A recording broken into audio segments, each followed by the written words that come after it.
it's become stylish now to say we're conserving energy and resources, and it's begun to affect what we drive, what we eat, and the houses in which we live. Tonight from Sonoma County, Wayne Friedman has the story of a builder who is taking the concept back in time and to an extreme.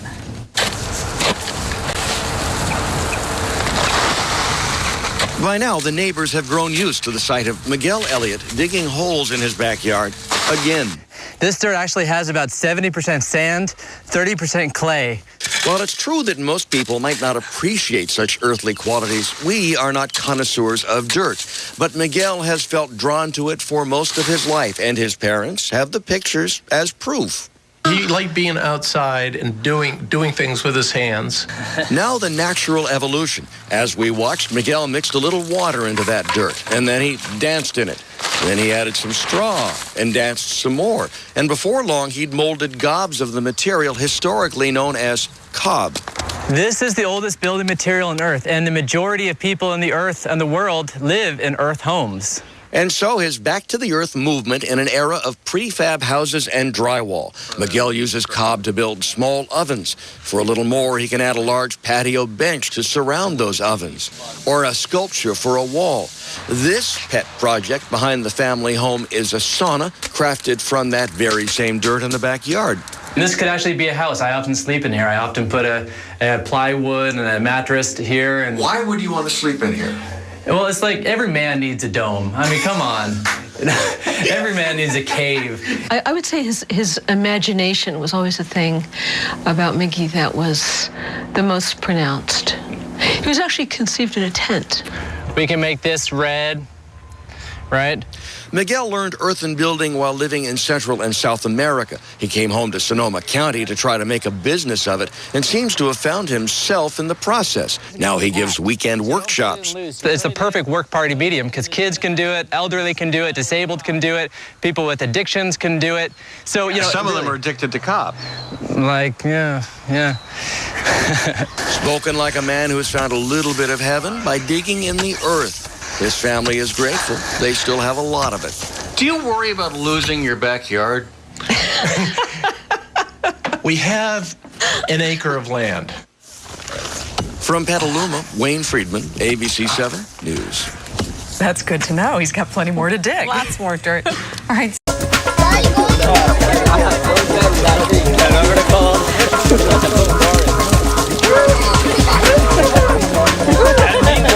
We'll flip the pizza. I gotta go over you. Okay, here we go.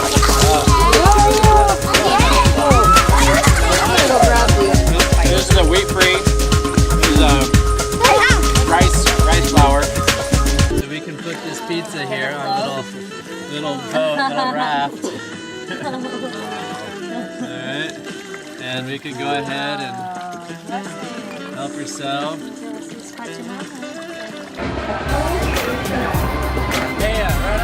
So what are you doing here? We got some pizza going in the oven here. And hey, we got an office, we got a mouth shopper. Woo! Buckets! Oh, I can see right here. Hello. We're going to go on a little tour of different projects around Sonoma County and Marin where we have built different structures like this. So you can see different examples of natural building, cob, adobe structures in action. They're very nice and comfy. And so the backs of the benches were all made with adobe brick, and we actually used all the bricks that we used were made from adobe bricks that we made right up there. And additionally, the chimney of the oven is here in the mouth, and then so here's where we do our pizza. It's a goddess oven that I did here in the backyard of Petaluma. And so the client wanted a kind of a nice, peaceful garden goddess. So this is what we did. This also is using earth right from here. I dug a hole right over here. I got the earth and then took that earth and added some sand to it. And we had a tarp right here, and we mixed up the earth right here. And then took that earth and then sculpted this.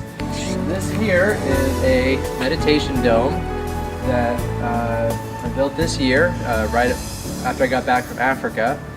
And this was made out of adobe bricks. So we've made a few hundred bricks now, and just using earth right from the site here, just mix it with earth and sand. And so we're now gonna start using some of these bricks. They've been out drying in the sun for at least a week, some of them more than a week. So it's going, so each row goes to the end of this. So it'll be going from here. So pretty much from here on, it's really gonna start curving in, right? And so then it's gonna be about 9 feet tall. So it'll be 9 feet tall, 9 feet across. The site of the Cob Zebo, I call it. It's like a zebo, but it's built out of cob, so it's called a Cob Zebo. I built this, maybe, how long ago, Sarah? 10 years ago now? Maybe 2010, 11, like a long time ago. And it's really wonderful to come back and visit this site. So you come and check it out. So these are wooden posts that are all encased in cob, right? And the cob is just the earth right from the ground, right? Just sand, clay, straw, mixed up with the feet, and then sculpted. And we put little grooves to kind of create bark and put some little candle holders in. And so you can see here, so we have these two ovens. We call these the twin flames oven. And so when we first did them, the idea was actually to have a gluten-free vegan oven over here, and then an anything goes oven over here. There's another nice little seating area. Hey, you guys want to sit down here, Jacob? And you guys want to sit down? All right. So it's a nice little place to sit. It gets very hot here in the summertime, so it's very comfortable sitting in here.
Masterpiece was done by Sir Cobalot, and he involved every single one of the students, from our littlest transitional kindergarten, 4th and 4-year-olds and 5-year-olds, all the way to our 8th grade students, 13 and 14. They were involved from the cob process to putting it on the wall, and Michael was even kind enough to let them shape some of the flowers and do the painting. And I have to say, out of all the years I have been here, this was they were most excited about this project, and have talked incessantly about it, and it was a gift for us to be able to see how such simple materials become such amazing earth structures.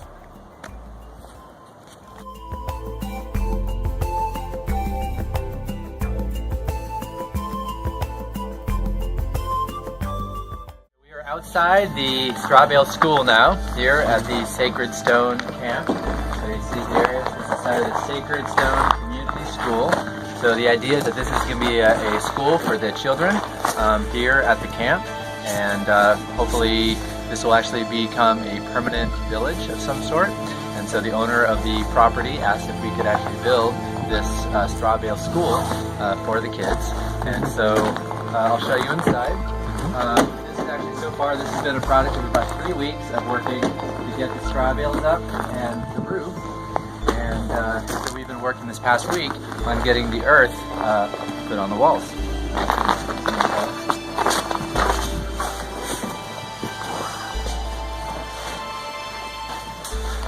So as you can see now, we have all the earth covered up on the straw bales. So it's a base coat, and but we actually got it pretty smooth. So the plan is, at this point, we're going to let it all dry. It might take a few months for it to all dry in the winter time.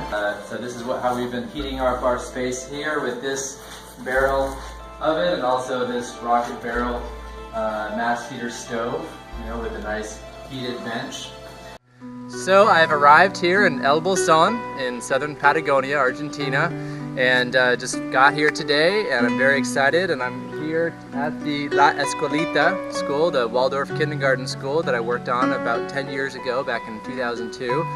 And so I always knew that in 2012 I was going to come back to visit, so here I am. So I'll give you a little tour of the school. It's actually holding up very, very well.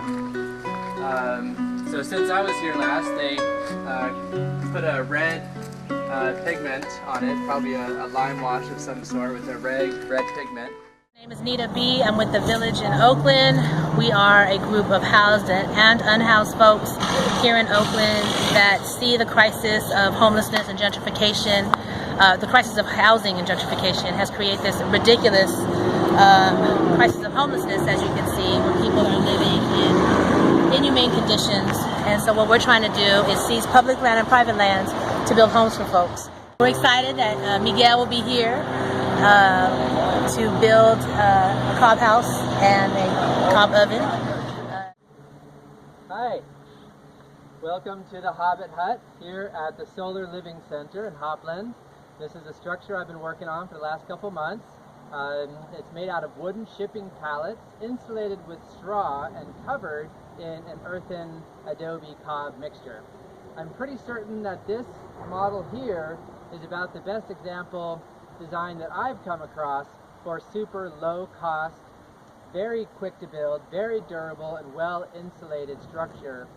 So I'm hoping that this will kind of set a model precedence for other structures like this to be built. Let me show you the inside. So if you come in here, so you can see we had some fun creating these trees, putting bark in there, and all the wood for the door and the roof was all using recycled wood, actually from the Valley Fire in Middletown. It was all milled by a local fella here. So we didn't actually have to spend any money on any wood. No plywood, no 4x4s, no construction materials, really, for the most part. Everything was all recycled. So, check it out. So it's nice and cool on here in a hot day such as this. Very well insulation. So we have a bed in here now. So you can see we have these bottles in here. There's actually LED lights inside the bottles and inside the stained glass. So at night this all lights up and looks really beautiful. We joke and call it Bottle Star Galacticov. And so we have, so nice little cabinets in here and bookshelves and everything. We have these windows with these rolls like this, so we can, these are energy efficient, so it stays cooler in the summer, warmer in the winter. And so if you come out here, you can see here too that we have this little seating area out here, a little bench, So it's a little love bench, so you can sit here and enjoy the view of this beautiful property. And so we'll be putting a little patio right in here too. And then there's a nice shower set up back there. It's actually a straw bale dome shower. It's beautiful. And oh, there's one more thing I wanted to show you here to the side. So there's this fun little trick if you wanted to have a little hammock experience. You can connect this here to there, and you can get in a hammock. Haven't you always wanted to have a hammock in your room? Yeah. So it's a nice skylight, and it's actually a living roof. So we have about 6 inches of earth on the roof. So actually, if you see here, we have a bunch of plants growing on the roof, which also helps with the insulation to keep it cooler on a hot day, warmer in the winter. So we have various succulents up there, and grasses, and we have strawberries and other drought-tolerant plants. We also call it a palatable cobbin, right? Because it's made out of pallets and cob. I think the best example model for super low-cost housing. So hopefully this will inspire many more structures like this to be built. And with the fires that just happened down in Santa Rosa and Mendocino and all over, this is probably about the best thing that we can do right now, is build fire-resilient structures, very quick, very affordable, and have community come together and build it and have a lot of fun in the process. So, thanks for watching.